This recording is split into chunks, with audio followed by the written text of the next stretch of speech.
शाम 5 बजे की हर बड़ी खबर देख रहा है इंडिया मेरे साथ। नमस्कार, आप सभी के साथ मैं हूं मलिका मल्होत्रा और आइए करते हैं आज के सफर की शुरुआत। एक मौलाना जो खुद को तांत्रिक कहता था, एक पाखंडी जो तंत्र मंत्र और झाड़ फूंक से सारी बाधाएं, सारी चिंताएं दूर करने का दावा करता था, वही दिल्ली के पीरागढ़ी में 3 लोगों के मर्डर का आरोपी निकला। लालची कमरुद्दीन, उस बाबा के जहरलोक से जुड़ी तमाम जानकारियां आज हम आपके सामने लेकर आए हैं। आज आपको दिखाएंगे मौलाना के वो जहरीले लड्डू जिन्हें खिलाकर पैसे बढ़ाने के नाम पर वो जिंदगी कम कर देता था, जान ले लेता है।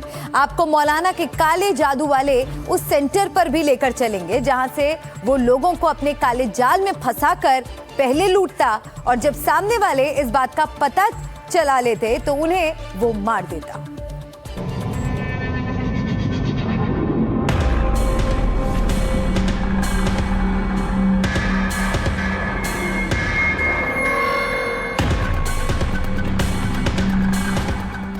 कहते पाप का घड़ा भरने में कोई टिकड़म काम नहीं आता। यही हाल महापाप करने वाले पाखंडी मौलाना कमरुद्दीन के साथ हुआ। वो दिल्ली पुलिस के शिकंजे में, लेकिन अब रह रह कर उसके जहरलोक की एक एक हैरान करने वाली कहानियां सामने आ रही हैं। सबसे पहले आपको पाखंडी मौलाना का वो हथियार दिखाते हैं जिन्हें लड्डू की शक्ल में वो इस्तेमाल करता था। ये देखिए, ये वही मौलाना कमरुद्दीन है और दावा है कि इसके हाथ में वही लड्डू है जिन्हें जहरीला बनाकर इसने पीरागढ़ी में 3-3 जान ले ली। इसके भरोसे में फिट होने के बाद जो इसके भरोसे में फिट नहीं होते थे, उन्हें वो इन्हीं लड्डुओं को खिलाकर रास्ते से हटा देता था। कल तक कमरुद्दीन के हाथों 8 हत्या की खबर सामने आ चुकी है, लेकिन ना जाने कितने और होंगे जिनके बारे में अभी तक पता ही नहीं चल पाया है।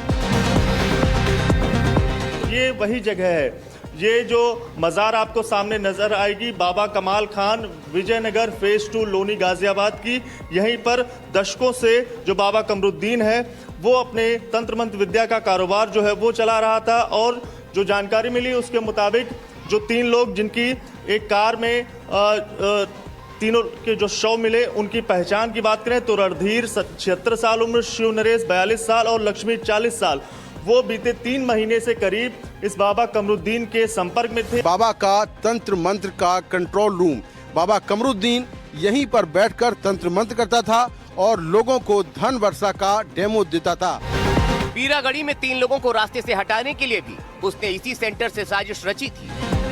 इसके बाद जहर मिले हुए लड्डू उसने बाबा कमरुद्दीन ने तैयार किए और उनके साथ कार में गया और यहाँ से यानी कि लोनी से निकलकर जब वो पीरागढ़ी फ्लाईओवर तक उनके साथ गया तो उस दौरान उसने तीनों को शराब, कोल्ड ड्रिंक और जहर मिले हुए लड्डू खिलाए और जब वे बेहोश हो गए तो उनसे नकदी लेकर फरार हो गया।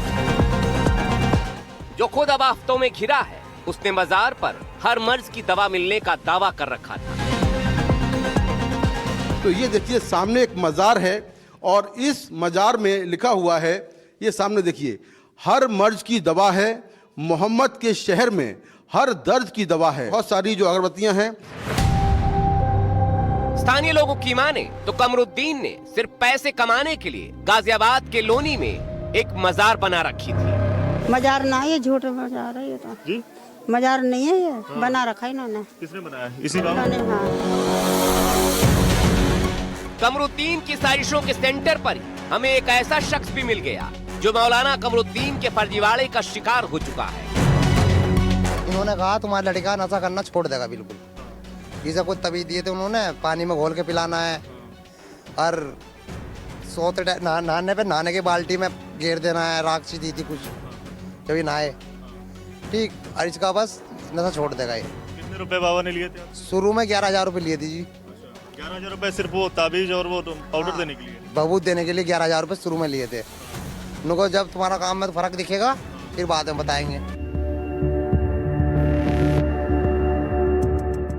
कमरुद्दीन अपने शिकार को लेकर कितना शातिर था, इसका अंदाजा इसी बात से लगाया जा सकता है कि रास्ते से हटाने से पहले वो अपना पूरा रास्ता साफ कर लेता था ताकि किसी को भी सुराग न मिल सके। बाबा काफी शातिर था, वो इस जगह को चुनता था, ऐसी जगहों को चुनता था जहां पर जो सीसीटीवी फुटेज हैं वो उसकी इमेज को, उसकी पहचान को उजागर ना कर सकें, तो ऐसी जगहों का वो चुनाव करता था। और ऐसी ही जगहों पर वो कार से अगर उतरता था तो ऐसी जगह पर ही वो चिन्हित करके पहले से उस जगह पर ही वो उतरता था। लेकिन कहते हैं ना, जुर्म कितनी भी परतों में छिपा कर रखा गया हो, एक न एक दिन वो खुद सारी तहों और तहखानों को फाड़कर बाहर आ जाता है। Bureau report, NDTV India.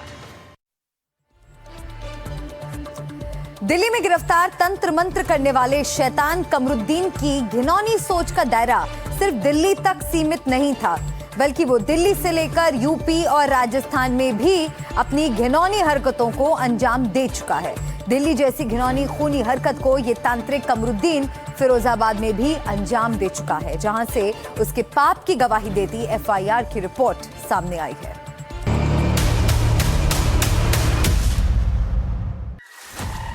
Firozabad के भी जर्रे जर्रे में बिखरे हुए घिनौने तांत्रिक कमरुद्दीन के नापाक निशान। ये देखिए, ये फिरोजाबाद में है कमरुद्दीन का मैरिज हॉल, और यहीं पास में उसका वो मकान भी है जहां वो पला बढ़ा है। लेकिन इस इलाके में हुई परवरिश को उसने मिट्टी में मिला दिया। जिस तरह कमरुद्दीन ने दिल्ली में तंत्र मंत्र और तंत्र विद्या के नाम पर लोगों को धन कुबेर बनाने का लालच दिया, दिल्ली के साथ साथ यही काम वो फिरोजाबाद में भी कर रहा था। उसी से जुड़ी साल 2025 की ये एफआईआर हम आपके लिए लेकर आए हैं, जिसपे कमरुद्दीन की शैतानी हरकतों का पूरा कच्चा चिट्ठा मौजूद है। गौर से देखिए इस एफआईआर को। इस एफआईआर में लिखा है, कमरुद्दीन ने तंत्र मंत्र के नाम पर रामनाथ और पूरन से लाखों रुपए ठगे, और जब उन्होंने अपने पैसे वापस मांगे तो तांत्रिक ने उन्हें रास्ते से हटाने के लिए बेहद खूनी खेल खेला और रच डाली गड़ा हुआ धन निकालने वाली खौफनाक साजिश। दिल्ली में कमरुद्दीन के पाप उभरे तो फिरोजाबाद में भी हमने एफआईआर में दर्ज उन परिवारों को ढूंढा जिनके परिवार को कमरुद्दीन ने जीवन भर का दर्द दे दिया।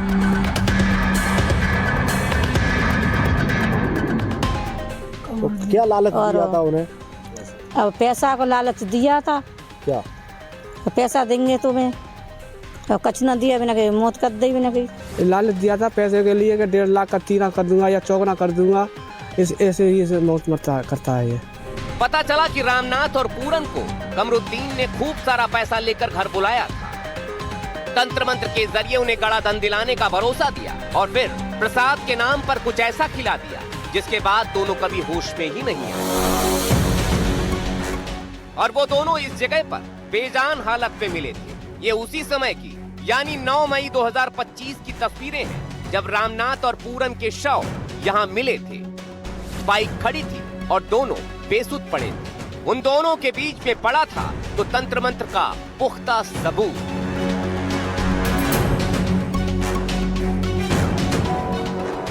उनके पास एक काला लिफाफा मिला था और काला लिफाफे में वहीं उनके हाथ में पड़ा था काला लिफाफा। उसमें नींबू था, लड्डू था और 2 गिलास थे, पानी के पाउच थे 2। ये मिला था। इन परिवारों ने उस समय भी कमरुद्दीन के खिलाफ शिकायत की थी, लेकिन पाखंडी कमरुद्दीन जमानत पर छूटकर वापस दिल्ली लौट आया था और यहाँ भी उसने वैसा ही लड्डू वाला जाल फैलाया जिसमें फंसकर दिल्ली के 3 लोग भी कभी वापस नहीं लौटे। Bureau report, NDTV India.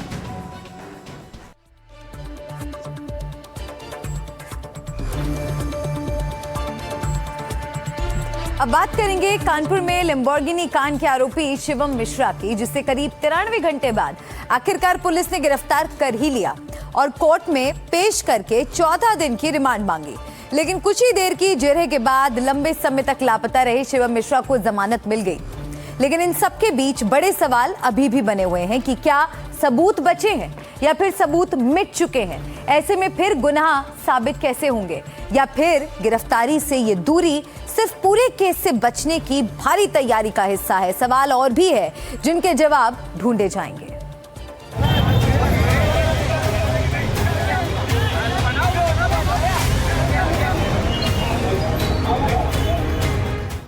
इतनी लानत मलानत के बाद ही सही, 93 घंटे की लंबी मशक्कत के बाद ही सही, हर तरह के हथकंडे अपनाने के बाद ही सही, आखिरकार शिवम मिश्रा गिरफ्तार हो गया।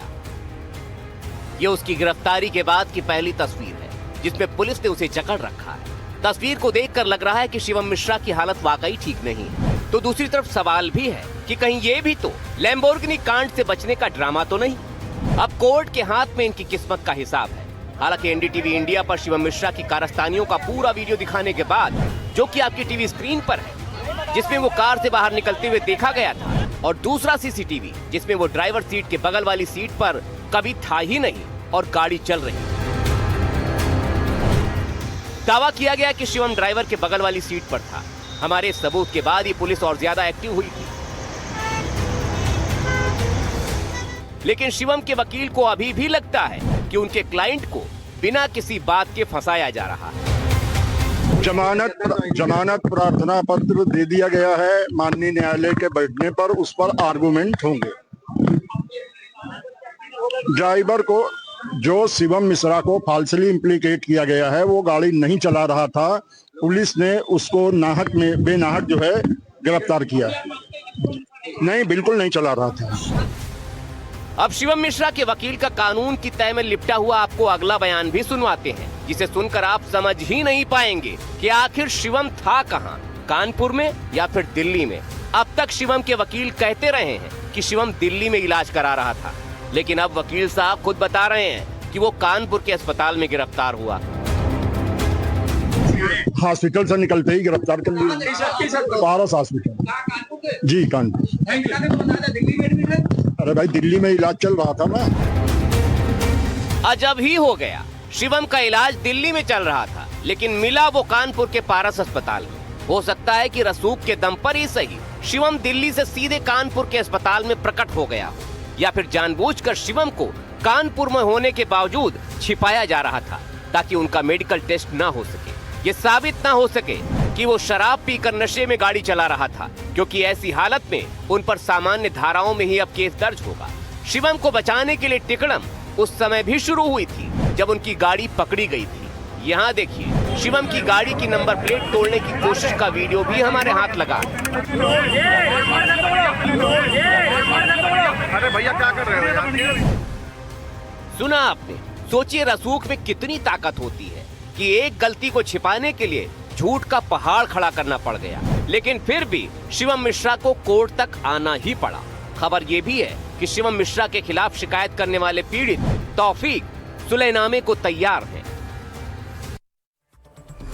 अब आपको बताते हैं कि आज शिवम मिश्रा को जब कोर्ट में पेश किया गया तो वहां पर क्या कुछ हुआ, जज ने क्या कहा और वकीलों ने क्या कुछ कहा।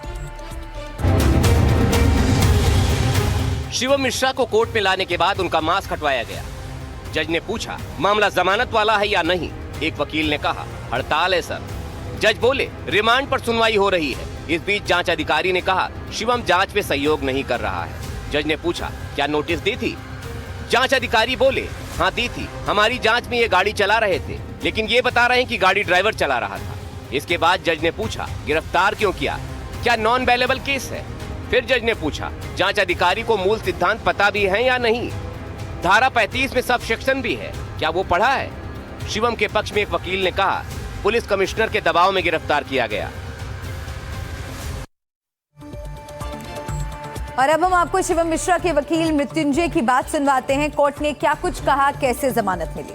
क्या हुआ है? रिमांड निरस्त हुई है 20,000 के पर्सनल बॉन्ड पे। टीवी पर रिमांड निरस्त की गई है। बिल के विषय में हम आगे कार्रवाई हम करेंगे। कोर्ट ने कोई तो आदेश दिया होगा, उनको रिलीज करेंगे, उनको जेल भेजेंगे, क्या करेंगे? रिलीज करेंगे। हाँ, अभी फिलहाल के लिए रिमांड जो है, पुलिस रिमांड लेकर के आई तो वो रिमांड निरस्त की गई 20,000 की पीबी पे, व्यक्तिगत बंद पत्र पे रिमांड निरस्त की गई। और अब खबर लखनऊ से, जहां कैफे की आड़ में जिस्म फरोशी का धंधा चल रहा था। लड़कियों को लव जिहाद में फंसाकर देह व्यापार में डाला जाता था, ब्लैकमेल किया जाता था, और इस सब के पीछे था एक शख्स जिसका नाम है कमरू जमाल। लेकिन हिंदू लड़कियों को फंसाने के लिए वो राहुल बन जाता था।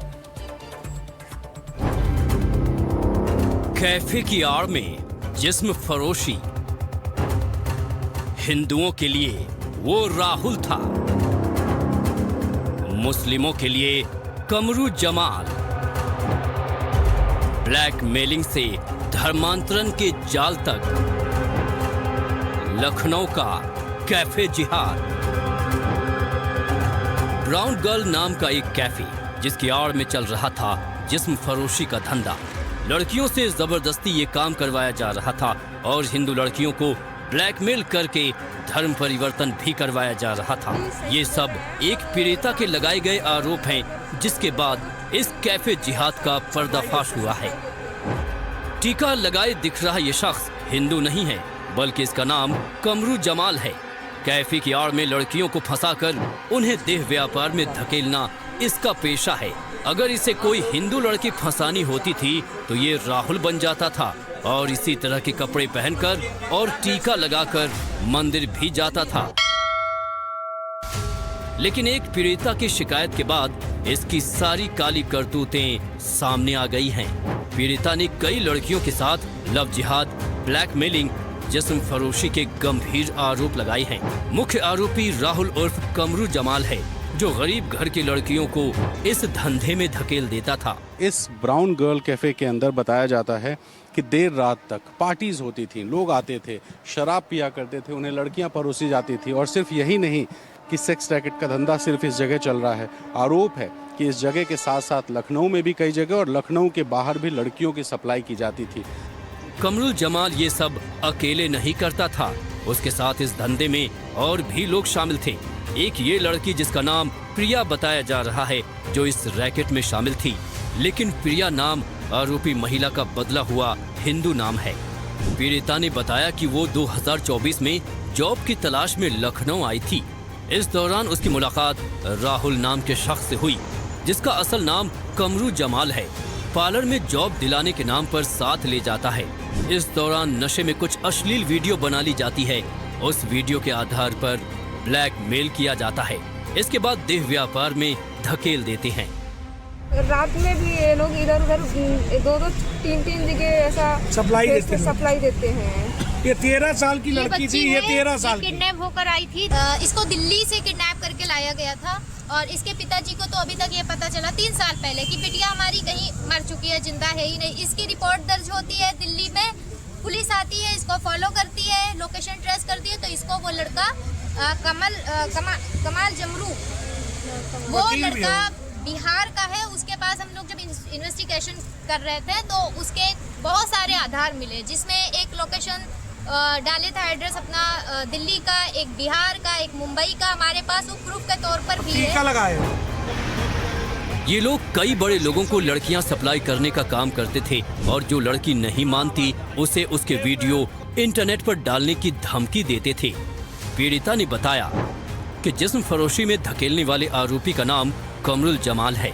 हिंदू लड़कियों को फंसाने के लिए वो अपना नाम राहुल रख लेता था, नशे में अश्लील वीडियो बनाता था और फिर लड़कियों को ब्लैकमेल करके देह व्यापार में धकेला जाता था। इनके अलावा भी इस पेशे में, इस पूरे रैकेट में बहुत सारे लोग हो सकते हैं और इसी वजह से लखनऊ पुलिस फिलहाल इन आरोपियों की तलाश भी कर रही है और इस पूरे मामले में जो लव जिहाद, सेक्स रैकेट से जुड़ा मामला है, इसमें पड़ताल आगे बढ़ा रही है। लखनऊ से कैमरा पर्सन राजेश गुप्ता और अपने सहयोगी विवेक शाही के साथ रणवीर, एनडीटीवी इंडिया। और अब बात करते हैं अगले मौलाना की, मौलाना शमसुल हुदा खान की, जो यूके का नागरिक होते हुए भी भारत से वेतन और पेंशन लेता रहा। ईडी ने मौलाना पर शिकंजा कसते हुए उसके ठिकानों पर छापेमारी की है। करोड़ों के लेन देन और संपत्ति का खुलासा हुआ है। अब ईडी जांच में जुटी है कि इस पैसे का इस्तेमाल आखिर कहां किया जा रहा था।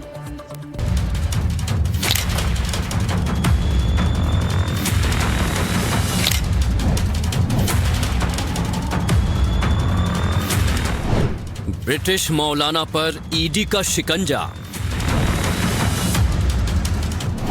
शमसुल हुदा के ठिकानों पर रेड, यूके की नागरिकता, भारत से वेतन, करोड़ों का लेन देन, क्या मनी लॉन्ड्रिंग का है मामला या फिर धर्मांतरण रैकेट में पैसे का इस्तेमाल। ये तस्वीरें यूपी के संत कबीर नगर की हैं, जहां मौलाना शमसुल हुदा के ठिकानों पर ईडी की टीम ने रेड डाली। सीआरपीएफ जवानों के साथ पहुंची टीम ने मौलाना के घर के अंदर जांच पड़ताल की, मौलाना की पत्नी और बहू से पूछताछ की। ईडी की ये छापेमारी आजमगढ़ में हुई, जहां मौलाना शमसुल हुदा के ठिकाने हैं। ईडी की टीम को जांच के दौरान कई अहम दस्तावेज मिले हैं। छापेमारी में 5.5 करोड़ का लेन देन सामने आया है। साथ ही और 20 करोड़ की संपत्ति का भी खुलासा हुआ है। यूपी के संत कबीर नगर में प्राथमिक विद्यालय में कार्यरत रहे शिक्षक शमसुल पर गंभीर वित्तीय अनियमितताओं और धोखाधड़ी के आरोप हैं। इस मामले में 3 एफआईआर शमसुल हुदा पर दर्ज की गई हैं। शमसुल हुदा मदरसे में पढ़ाया करता था। साल 2013 में ये देश छोड़कर चला गया, लेकिन नौकरी नहीं छोड़ी। 4 साल तक लगातार ये मदरसे से सैलरी भी लेता रहा और विदेश में बैठा रहा। बताया गया कि इस दौरान संत कबीर नगर और आजमगढ़ में इसने मदरसे भी खोले और इन मदरसों की आड़ में विदेशों से और देश में बहुत से लोगों से चंदे लिए। इस पैसे का इस्तेमाल धर्मांतरण से लेकर कई अलग अलग गलत कामों में किए जा रहे थे। पहले आपको बताते हैं कि मौलाना शमसुल हुदा कौन है और ये ईडी के शिकंजे पर क्यों है। शमसुल हुदा खान यूपी के संत कबीर नगर के देवरिया लाला गांव का रहने वाला है। 12 जुलाई 1984 को वो आजमगढ़ के मुबारकपुर के मदरसा दारुल उलूम अहले सुन्नत अशरफिया में असिस्टेंट टीचर नियुक्त हुआ था। 2007 में वो ब्रिटेन चला गया और फिर 2013 में वहाँ की नागरिकता हासिल कर ली। मदरसे में पढ़ाने के बावजूद इस्लामी प्रचार के बहाने वो पाकिस्तान और अन्य देशों की यात्राएं करता रहा। यही नहीं, विदेशी स्रोतों से उसने पैसे भी हासिल किए और उन्हें देश के अलग अलग मदरसों को भेजा। इन वित्तीय लेन देनों में उसे दलाल के तौर पर कमीशन भी मिला। इन पैसों और उनके इस्तेमाल की अब जांच हो रही है। 2007 में ब्रिटेन जाने के बावजूद मदरसे में उसे असिस्टेंट टीचर के तौर पर वेतन मिलता रहा और सालाना इंक्रीमेंट भी, जो सेवा शर्तों का उल्लंघन है। यही नहीं, 2013 में ब्रिटेन की नागरिकता लेने के बावजूद उसे सरकारी वेतन मिलता रहा। और सुनिए, 1 अगस्त 2017 में जब उसने स्वैच्छिक रिटायरमेंट लिया तो भी उसे पेंशन के पूरे फायदे मिले। सेवा शर्तों का घोर उल्लंघन, यानी 1 दशक तक बिना काम किए वेतन भी और फिर पेंशन भी। जांच में ये भी सामने आया है कि वर्ष 2013 में यूके की नागरिकता लेने के बाद भी साल 2017 के विधानसभा चुनाव में मतदान किया। वित्तीय जांच में खुलासा हुआ कि लगभग 5.5 करोड़ रुपए 4 बैंक खातों में आए। ये खाते शमसुल हुदा खान, उसकी पत्नी, बेटे, बहू और उनसे जुड़े एनजीओ रजा फाउंडेशन के नाम पर बताए जा रहे हैं। इन सभी के खिलाफ 3 अलग अलग एफआईआर दर्ज की गई हैं। जांच एजेंसियां इस लेन देन के सोर्स और इस्तेमाल की पड़ताल कर रही हैं। ब्रिटिश मौलाना शमसुल हुदा को लेकर ईडी लगातार एक्शन में है। ईडी को अब तक उसकी करीब 20 करोड़ की संपत्तियों की जानकारी मिल चुकी है। ईडी के मुताबिक उसके बैंक खातों में करीब 5.5 करोड़ के ट्रांजैक्शन के सबूत भी मिले हैं। उसके घर से तलाशी के दौरान कई धार्मिक किताबें और अलग अलग तरह के पहचान पत्र भी बरामद हुए हैं। उसे लोग मौलाना दादा कहकर बुलाते थे। ईडी के मुताबिक इस पूरे मामले में शमसुल हुदा को जो पैसा मिला है, उसके फंडिंग के सोर्स की जांच चल रही है। अब सवाल ये है कि ये करोड़ों का लेन देन क्यों हो रहा था? क्या किसी धर्मांतरण रैकेट के लिए इस रकम का इस्तेमाल किया जा रहा था? मुकेश सिंह सेंगर और रणवीर सिंह के साथ ब्यूरो रिपोर्ट, एनडीटीवी इंडिया। और अब बात करेंगे नकल की। कहा जाता है कि बिहार में बहुत नकल होती है। उससे जुड़ी बिहार से लेकर कई दूसरी जगहों की तस्वीरें सामने आई, लेकिन बिहार तो मुफ्त में बदनाम है। जैसी तस्वीरें महाराष्ट्र की बीड और संभाजी नगर से आई हैं, वो हैरान करने वाली हैं। वो तस्वीरें देखकर आप भी कहेंगे, ऐसे नकलची, ऐसी नकल, आप सर पकड़ लेंगे।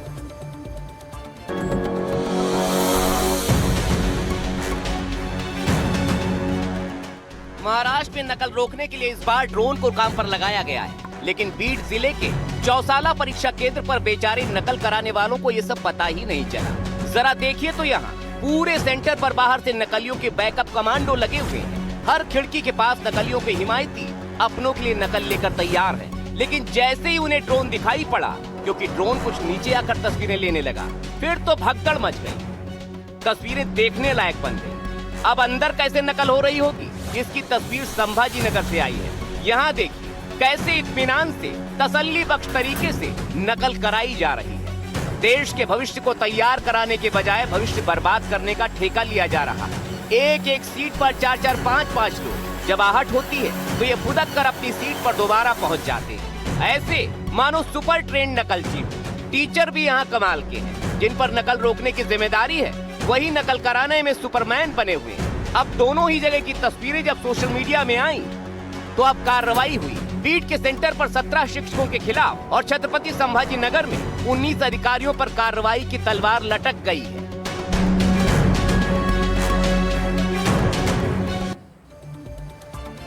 और अब खबर बिहार की राजधानी पटना से, जहां दिन दहाड़े एक शख्स की उसी के भांजे ने चाकू से वार करके हत्या कर दी। धारदार हथियार से कई बार वार किए गए। हालांकि पुलिस ने 2 घंटे के भीतर आरोपी को गिरफ्तार कर लिया, लेकिन इस वारदात से पूरे इलाके में खौफ का माहौल है।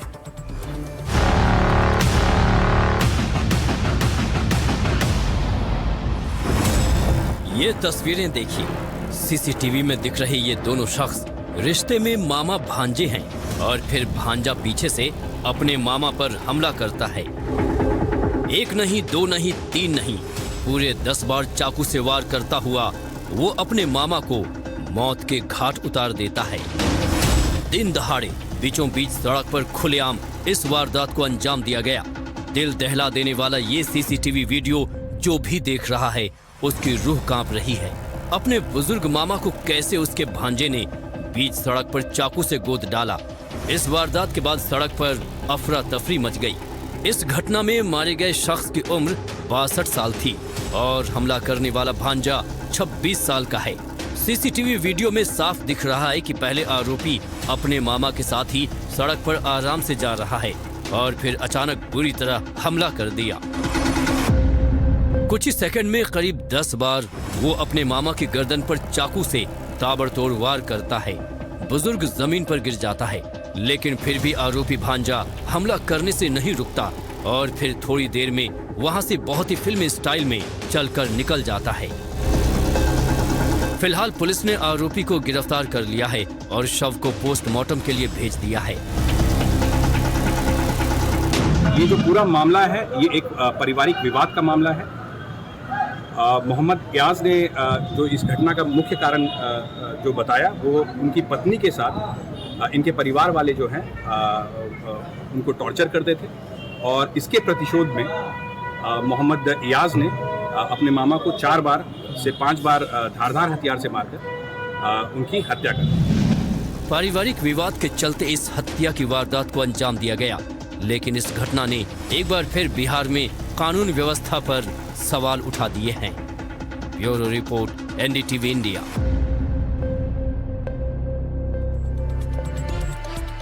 और इस बीच एक बड़ी खबर मिल रही है। दिल्ली पुलिस ने 3 लोगों की हत्या के आरोप में गिरफ्तार किए मौलाना कमरुद्दीन के अपराध से नाता पुराना रहा है। वर्ष 2014 में मौलाना धौलपुर जिले के राजाखेड़ा कस्बे में महिला की हत्या कर चुका है। झाड़ फूक के नाम पर, संतान पैदा करने के नाम पर महिला को इसने जाल में फंसाया था।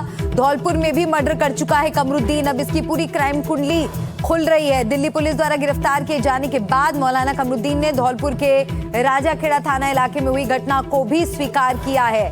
दिल्ली में गिरफ्तारी के बाद अपना ये अपराध भी स्वीकार किया है कमरुद्दीन ने। धौलपुर में भी मर्डर कर चुका है कमरुद्दीन।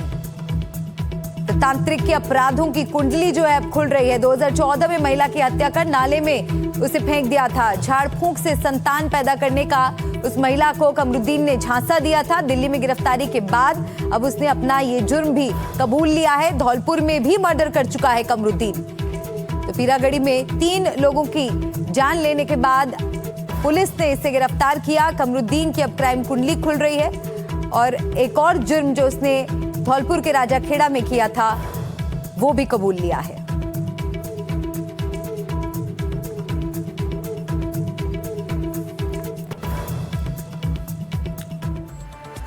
और इसी के साथ यहाँ पर वक्त एक ब्रेक का हो गया है, लेकिन आप कहीं मत जाइए, बने रहिए हमारे साथ।